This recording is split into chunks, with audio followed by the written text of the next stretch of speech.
आप देख रहे हैं हिंदुस्तानी मीडिया। आपके बीच एक नया शो सदाए इस्लाम लेकर हाजिर हूँ। हमारे साथ होंगे मुफ्ती अबूजर कासमी साहब और दीगर उलेमा इकराम जो आपको देंगे इस्लाम से जुड़े सारे सवालों के जवाब। देखना ना भूलिए सदाए इस्लाम। नाज़रीन अस्सलाम वालेकुम, आप देख रहे हैं हिंदुस्तानी मीडिया। मैं शाहिद कामरान। आज देखें सदाए इस्लाम का एपिसोड नंबर 6।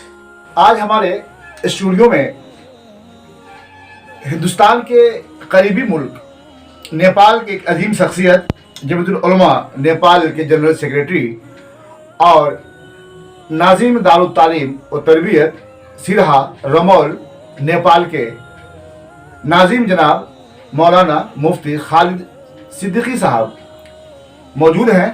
सिद्दीकी साहब, आपका हिंदुस्तानी मीडिया में इस्तकबाल है। बहुत बहुत शुक्रिया। मुफ्ती साहब, आपसे जानना है कि जमीयतुल उलमा नेपाल की क्या खिदमत है मुसलमानों के लिए, इस पर आप कुछ रोशनी डालें। जमीयत उलमा नेपाल एक दीनी, समाजी, रफ़ाही तंजीम है और बिलउमूम ये नेपाली मुसलमानों और उनके साथ तमाम पसमानदा तबक़ात की ये एक मुश्तरका आवाज़ है। और यूँ समझिए कि मुल्क नेपाल में ये हमा जहत खिदमत अंजाम दे रही है, बिलखुसूस आइनी हुकूक़ के सिलसिले में। जी, आप ये बताएं कि नेपाल के जो मदारिस हैं, मदारिस इस्लामिया हैं, क्या हालत है मदारिस की नेपाल में? अल्हम्दुलिल्लाह मदारिस इस्लामिया ही हैं कि आज मरकज़ इस्लाम से दूर होने के बावजूद नेपाल में मुसलमानों का तशख़्ख़ुस और उनकी इनफरादियत, उनकी शनाख्त, उनका पहचान, उनका अक़ीदा और उनकी तहज़ीब, वरासत, ज़ुबान आज तक महफूज है। नेपाल के अंदर जो मदारिस कायम हैं उसमें वहाँ की हुकूमत की किस हद तक मुदाखलत है? नहीं, अल्हम्दुलिल्लाह हमारी हुकूमत मदारिस के निज़ाम के चलाने के सिलसिले में किसी भी किस्म की मुदाखलत नहीं करती है। मदारिस आज़ाद हैं और बसा औक़ात हुकूमत मदारिस इस्लामिया को ताउन भी करती है। अगर मदारिस रजिस्टर्ड हैं गवर्नमेंट के पास तो वो एक महदूद इमदाद भी करती है मदारिस इस्लामिया। हज़रत, आप ये बताएं कि शायर इस्लाम की किस हद तक आज़ादी है आपके नेपाल में? अल्हम्दुलिल्लाह नेपाल में इस्लामी शायर नमाज, रोज़ा, हज, ज़कात, निकाह, माशरती मसाइल और अपनी तहज़ीब, संस्कृति, सभ्यता जो भी कह लीजिए, उस पर चलने की मुकम्मल आज़ादी हासिल है। और मैं आपको बता दूं, हज का निज़ाम हमारी हुकूमत का वज़ारत दाखिला देखता है और बाज़ाब्ता हुकूमत की जानिब से उसके लिए फंडिंग होती है। हुकूमत अच्छी खासी इमदाद करती है।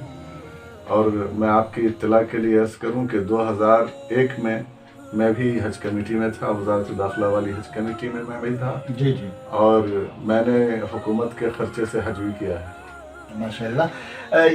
ये बताएं हजरत कि आप नेपाल में हैं और मेरा मानना है कि हिंदुस्तान के बहुत करीब में ही आप रह रहे हैं, जो नेपाल का हिस्सा है, आप नेपाल में हैं।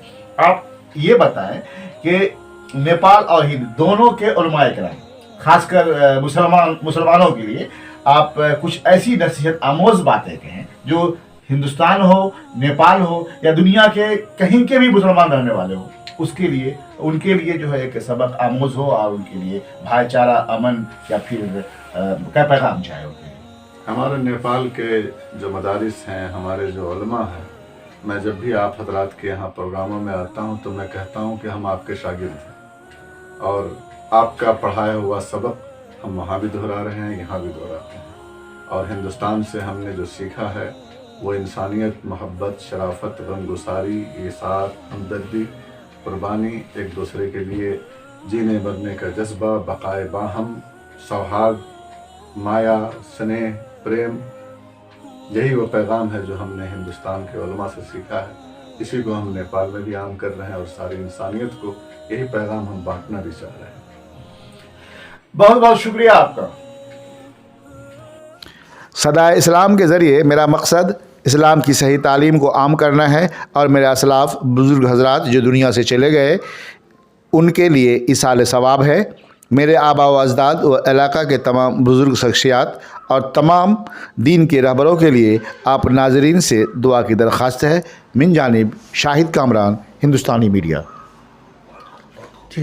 ہمارے چینل ہندوستانی میڈیا کو سبسکرائب کریں اور لیٹسٹ اپڈیٹس کے لیے بیل آئیکن دبائیں. Kindly subscribe to our channel Hindustani Media and press the bell icon for the latest updates.